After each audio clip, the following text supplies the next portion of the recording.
Kalau ini tidak ada motif politik tertentu, ya, maka sebetulnya ini secara hukum normatif, ya. Normatif. Tidak kita campur dengan politik. Ini sebetulnya polisi gampang. Gampang, mudah. Mudah. Itu yang penting menurut saya, masyarakat ini perlu memahami konteks proses due process of law-nya itu secara teknikal, ya. Jadi jangan sampai ini kita belum masuk bicara substansi undang-undangnya lah, ya. Dari belum. segi prosesnya saja nih, loh. Okay. Dari segi prosesnya aja sudah tidak seimbang. Oke. Tapi menurut saya ini menjadi rumit ini karena memang ada istilahnya pancingan politik dan jebakan politik juga.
Saya juga mau koreksi sekalian cara kerja polisi ini.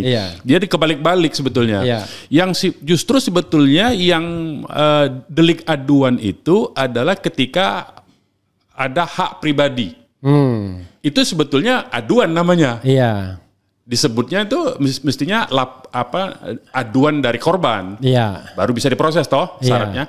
Tapi giliran yang ini yang sifatnya delik umum, pemalsuan itu kan umum tuh. Nggak perlu dilaporkan siapa. Nggak perlu dilaporkan, sebetulnya dia bisa bekerja. Tapi jatuhnya aduan masyarakat, makanya disebut DUMAS, pengaduan masyarakat. Yang ini justru sebetulnya yang dilaporkan Jokowi itu kan sebetulnya delik aduan. Karena kepentingan dia pribadi toh. Baru supaya bisa diproses harus dia sendiri makanya kan yang turun melapor. Tapi disebut justru laporan. Padahal ini harusnya laporan, ini harusnya aduan sebenarnya. Jadi ini kita koreksi secara inilah regulasinya lah ya. Baik itu yang ini yang membuat kesalahan penerapan ini menurut saya ada di peraturan Kapolri. Jadi itu kalau di undang-undang hukum KUHP-nya sendiri maupun di KUHAP itu yang disebut aduan itu kalau ada kepentingan pribadi. Yang kalau kita melapor, kalau tidak melapor tidak bisa diproses. Makanya dikatakan delik aduan. Makanya dikatakan delik aduan. Harusnya itu disesuaikan dalam konteks perkapnya. Sementara yang laporan itu tindak pidana umum. Tidak perlu ada orang melapor pun polisi bisa kerja. Nah itu dulu pertama koreksi kita terhadap regulasi teknisnya, Perkapolrinya ya supaya kedepannya dikoreksi, tidak mempraktekkan hal yang salah. Nah yang dalam konteks dua perkara ini saya kira tadi itu kecepatan bekerjanya sama-sama penyelidikan katakanlah ya. Undangannya kan sama-sama penyelidikan kepada Kang Rizal Fadila itu kan. Sama-sama penyelidikan tapi ini baru bekerja setelah beberapa bulan dilaporkan. Kan itu pun saya dengar di channel ini juga TPUA sudah 3 kali melaporkan atau 4 kali melaporkan kalau tidak salah itu. Yang jelas berkali-kali. Berkali-kali. Terakhir setelah dia dari UGM itu kira-kira 3 hari dari UGM itu dia lapor lagi. Berarti setelah tanggal 16 April lah ya. Setelah 16. Di minggu-minggu terakhir April kan. Nah ini baru bekerja. Kemudian ini juga seolah-olah dengan dalam waktu yang 1 hari saja, tidak sampai berbulan-bulan. Nah itu poin pentingnya. Nah kemudian bahkan kalau yang saya dengar Jokowi itu sudah diperiksa. Hari yang sama. Kalau menurut keterangan media saya baca begitu, hari yang sama 35 pertanyaan katanya. Harusnya ini sebetulnya dulu berlakunya sama SOP itu.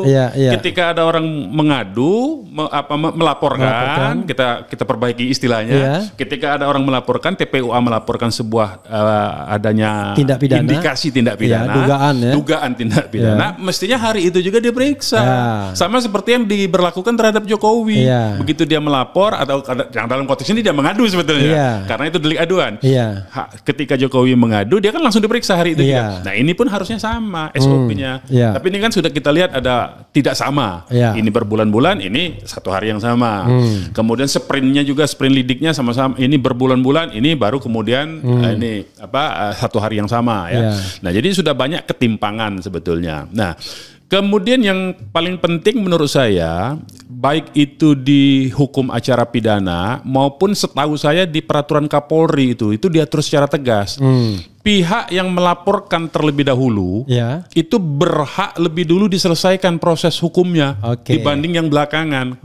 Apalagi secara substansi laporan yang dilakukan oleh TPUA ini istilahnya predikat crime-nya yang dilaporkan yang diadukan oleh Jokowi itu dampaknya dari laporan ini sebetulnya kan. Jadi artinya tadi seperti yang kita bicarakan, ini dulu harus dibuktikan.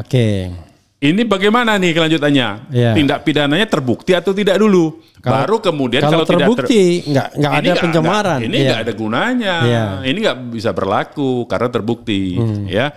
Nah, itu yang penting menurut saya, masyarakat ini perlu memahami konteks proses due process of law-nya itu secara teknikal ya. Jadi jangan sampai ini kita belum masuk bicara substansi undang-undangnya lah ya. Dari segi prosesnya saja nih loh. Dari segi prosesnya aja sudah tidak seimbang menurut saya. Ini perlu yang ini dulu. Tidak ada equality before the law. Nggak ada. Nah ini dulu menurut saya yang sebagai salah equality before the law itu kan pilar negara hukum. Ini dulu yang diseimbangkan dulu menurut saya. Nah, jadi sekedar catatan bahwa kan pelapornya tadi atas nama Egy Sujana. Dan yang dilaporkan Jokowi kemungkinan itu Egy Sujana. Jadi maksudnya udah benar-benar ada kaitan bentrokan, ada kaitan langsung jadi. Betul. Dan itu tidak boleh terjadi sebetulnya dalam sebuah proses hukum pidana itu. Tadi itu makanya saya menyarankan dalam konteks ini sebetulnya ya perkara yang dilaporkan oleh Jokowi ini kita bicara prosesnya dulu lah, kita belum bicara substansi pasal-pasal konten pasalnya. Secara proses sebetulnya harusnya Bareskrim ya itu menarik kasus perkara yang dilaporkan oleh Jokowi ke Bareskrim. Ya, jadi biar satu kesatuan. Satu dulu. Jadi satu lembaga dulu supaya tidak ada menimbulkan benturan ya dalam prosesnya, ditarik dulu. Kemudian Bareskrim dalam rapat internalnya ini mendahulukan laporan yang lebih dahulu dulu. Lebih dahulu dan pokok. Clear karena sebetulnya gampang saja. Kemarin saya nonton di channel ini juga, misalnya saran dari dan ini keinginan dari para pelapor di TPUA. Dilaporkan saja toh perkara ini. Karena kan laporannya jelas tuh. Dugaan sebuah dokumen yang diduga palsu. Tinggal diuji forensik, uji karbon, uji macam-macam lah, kan segala macam di apalagi lapor itu. Jokowi sudah memperlihatkan ijazah. Sudah memperlihatkan waktu melapor di Polda. Tinggal diambil aja diminta itu atas laporan ini kami minta untuk diserahkan, untuk diuji. Kan nanti ketahuan. Diumumkan. Kalau ternyata apa hasilnya kita tidak tahu, ya umumkan saja. Tidak cukup bukti misalnya. Tidak cukup bukti karena apa misalnya, atau bisa dilanjutkan karena ada dugaannya ini. Sudah proses dulu itu. Clear menurut saya, tidak ramai, tidak heboh. Jadi ada lagi soal proses ini. Soalnya saya ini mau mancing-mancing yang lain. Saya kira itu dulu. Itu dulu ya. Pancingan satu ya kan. Desakan dari publik ini sebetulnya satu, menarik kasus perkara lapor aduan yang di Polda Metro ke Bareskrim, kemudian mendesak Bareskrim untuk menggunakan perkap bahwa siapa yang melapor duluan dia yang harus diselesaikan lebih dulu. Apalagi ini pohon utamanya. Apalagi ini pidana pokoknya, pohon utamanya. Yang ketiga tadi adalah pasal 32 dan 35 itu justru harus digunakan untuk orang yang mengupload menggunakan sarana elektronik. Karena kan semua sama-sama tidak pernah menggunakan dokumen fisik toh dalam soal ijazah kecuali yang soal skripsi kan. Nah, jadi itu yang mesti diproses menurut saya.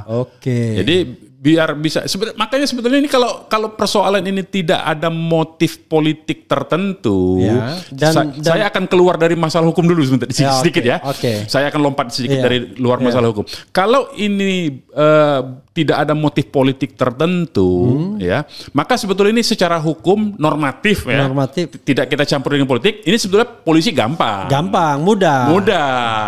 Ibaratnya ini bukti-bukti udah ada semua. Kalaupun dia udah bertebaran ini sebetulnya. Lalu kemudian apalagi sudah diperlihatkan. Gitu. Oleh si pelapor, oleh si pengadunya sendiri kan, tinggal diminta saja sebetulnya. Dan langkah berikutnya sebetulnya nggak perlu banyak-banyak manggil orang, uji forensik aja. Lapor kan itu betul. Mana ijazahmu, forensik, uji forensik. Mana skripsimu, uji forensik. Selesai. Untuk mendukung hasil uji forensik ini, barulah kemudian nanti orang UGM yang dimintain keterangan. Gitu loh. Biar beres urusannya. Tanpa politik ya. Tapi menurut saya ini menjadi rumit ini karena memang ada istilahnya pancingan politik dan jebakan politik juga. Ini di luar soal itu, makanya saya bilang kita berhentikan dulu soal hukumnya selesai ya. Clear, mudah-mudahan clear soal hukumnya. Nah, sekarang kita bicara tentang pancingan politik, kegaduhan politik dan lain sebagainya. Ya. Ada sementara orang yang mengatakan bahwa bisa jadi sebenarnya Jokowi punya semua itu. Nah, itu ada timbul analisa seperti itu kan. Ada yang aslinya. Dan itulah yang dia akan bikin kick nanti ketika nanti ada puncaknya pada perhelatan puncak, kan begitu. Nah, sekarang dia nikmati aja permainan ini sebagai panggung dia untuk barangkali ada mengatakan tidak post power syndrome. Jadi kalau saya nyebutnya reproduksi kekuasaan. Reproduksi kekuasaan. Jadi mata kamera tetap ke beliau. Itu. Sejauh mana keyakinan Anda kalau seandainya ada analisis seperti, bukan keyakinan, analisis Anda. Analisis ya.